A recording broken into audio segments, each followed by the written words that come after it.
Hello everyone, welcome to लिंकिश मेहता की passion Shikshan. This is Grishma. आज हम डिस्कस करने जा रहे हैं कक्षा 4 की रिमझिम का सारांश। ठीक है, इससे पहले मैंने क्लास 3 का सारांश अपलोड कर दिया है। ठीक है, उसका लिंक आपको मिल जाएगा डिस्क्रिप्शन में वीडियो का। तो इसमें टोटल 14 चैप्टर है। तो फर्स्ट चैप्टर है इसमें, जिसका नाम क्या है, मन के भोले भोले बादल।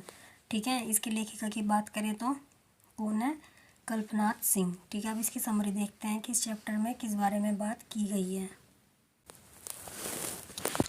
तो इस कविता में बादल के विभिन्न रूपों का चित्रण किया गया है। इसमें बच्चे बादलों की आकृति को विभिन्न तरीकों से देखते हैं। जैसे बादलों के गाल गुब्बारे जैसे हैं और इनका रंग काला है, और बाल कैसे हैं, जब्बरदार अर्थात घने और फैलावदार हैं।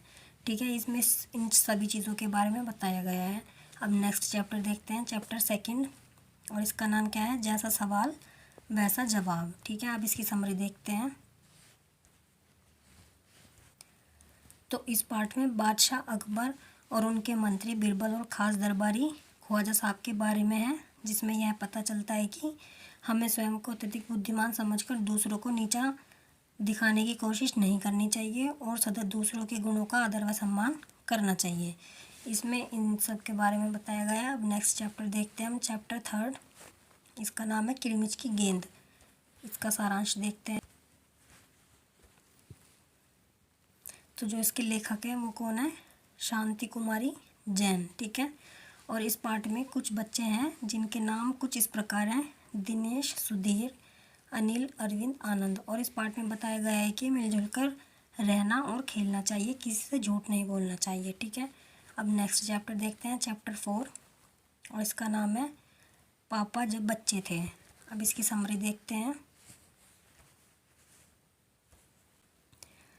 तो चैप्टर 4 के जो लेखक हैं वो कौन है, अलेक्सांद्र रस्किन। ठीक है, और इस पार्ट में पिता अपने बच्चे के लिए अलग अलग किरदार करता है, जैसे चौकीदार, शूटिंग, वायुयान चालक, अभिनेता, जहाजी, कुत्ता और अंत में फौजी अफसर। उसके बाद पिताजी बोलते हैं कि कुछ भी बनने से पहले एक अच्छा इंसान बनना चाहिए। ठीक है, नेक्स्ट चैप्टर है चैप्टर 5। इसमें इसका नाम है दोस्त की पोशाक।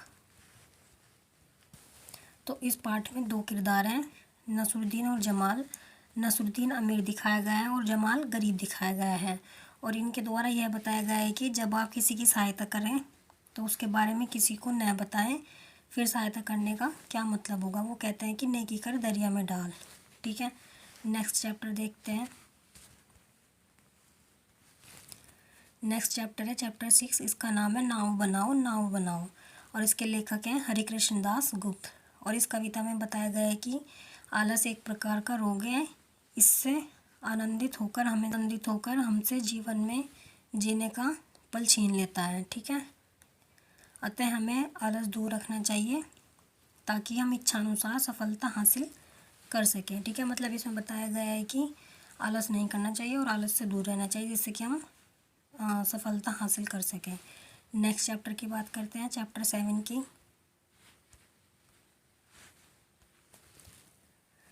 तो चैप्टर 7 का नाम है दान का हिसाब, और इसके लेखक है सुकुमार राय। और इस पाठ में बताया गया है कि हमें दूसरों के प्रति अपनी क्षमता अनुसार परोपकार की भावना रखनी चाहिए।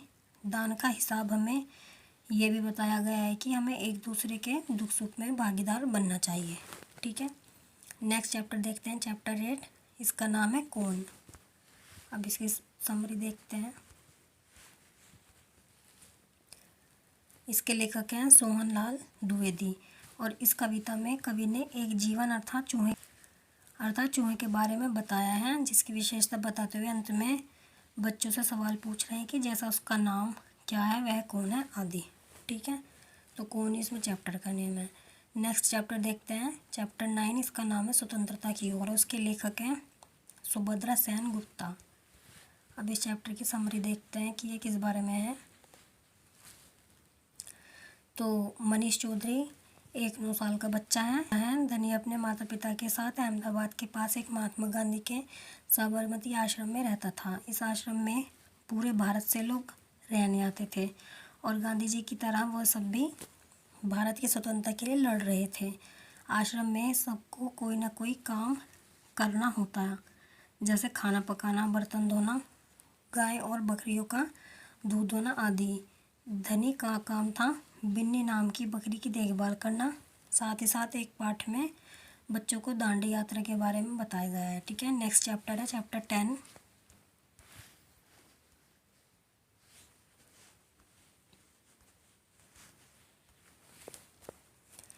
तो चैप्टर 10 का नाम क्या है? थप रोटी थप दाल, और इसके लेखक है रेखा जैन। यह एक नाटक मंचन है जिसमें बच्चे मंच पर खेलते हुए दिखाई देते हैं, जिसमें किरदारों के नाम कुछ इस प्रकार हैं। तो इसमें कैरेक्टर कौन कौन से हैं? मुन्नी, नीना, चुन्नू, टिंकू, सरला, तरला। ठीक है, नाटक कुछ इस प्रकार है कि अचानक मुन्नी अपने घर से भागी भागी वहाँ आती है और नीना से रोटी का खेल खेलने को कहती है, और वह उसे बताती है कि उसने अपनी माँ से आटा, घी, चावल, दही, साग, चीनी, मक्खन सब चीज़ें ले ली हैं और अब उसके साथ रोटी का खेल खेलेगी।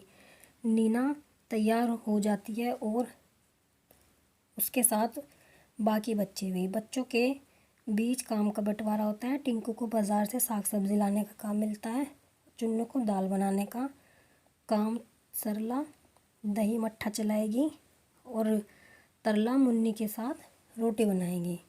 ठीक है, इसमें स्टोरी के बारे में बताया गया है। नेक्स्ट चैप्टर देखते हैं, इसमें चैप्टर 11।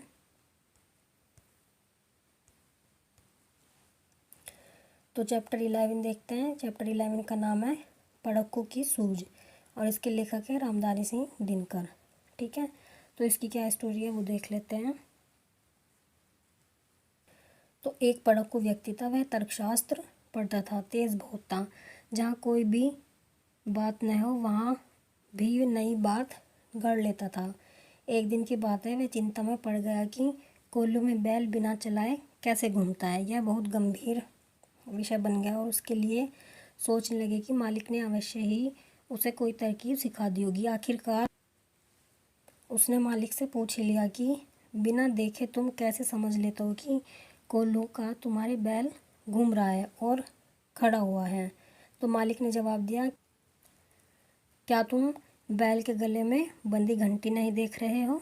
जब तक यह घंटी बजती रहेगी तब तक मुझे कोई चिंता नहीं रहती, लेकिन जैसे ही घंटी से आवाज़ आनी बंद हो जाती है मैं दौड़कर उसकी पूंछ पकड़ कर ऐंठ देता हूँ। इस पर पड़क्कू ने कहा, तुम तो बिल्कुल बेवकूफ़ जैसी बातें कर रहे हो। ऐसा भी तो हो सकता है कि किसी दिन तुम्हारा बैल खड़ा ही गर्दन हिलाता रह जाए और तुम समझोगे कि बैल चल रहा है, लेकिन शाम तक एक बूंद तेल भी नहीं निकल पाएगा। तो मालिक हंसकर पड़क्कू से बोला, जहाँ से तुमने यह ज्ञान सीखा है वहीं जाकर उसे फैलाओ।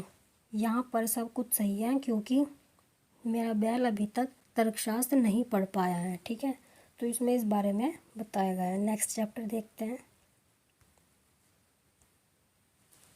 नेक्स्ट चैप्टर है चैप्टर 12, और इस चैप्टर का नाम है सुनीता की पहिया कुर्सी।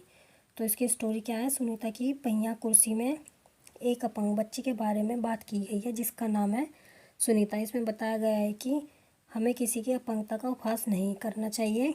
हर व्यक्ति अपने आप में हर काम करने के लिए सक्षम है। हमें सुनीता और अमित जैसे बच्चों के जीवन में आगे बढ़ने के लिए प्रोत्साहित करना चाहिए। ठीक है, नेक्स्ट चैप्टर देखते हैं, चैप्टर 13, और इसका नाम है हुदहुद। इसकी स्टोरी है, हुदहुद पार्ट में हुदहुद के बारे में बताया गया है। इसके कलगी या ताज कैसे मिली है, ठीक है, जिसके बारे में हमें रोचक दृष्टांत देखने को मिला है। जैसे हुदहुद की चोंच नाखून काटने वाली नहरनी से बहुत मिलती है, इसलिए कहीं कहीं इसे हजामिन चिड़िया के नाम से भी पुकारते हैं।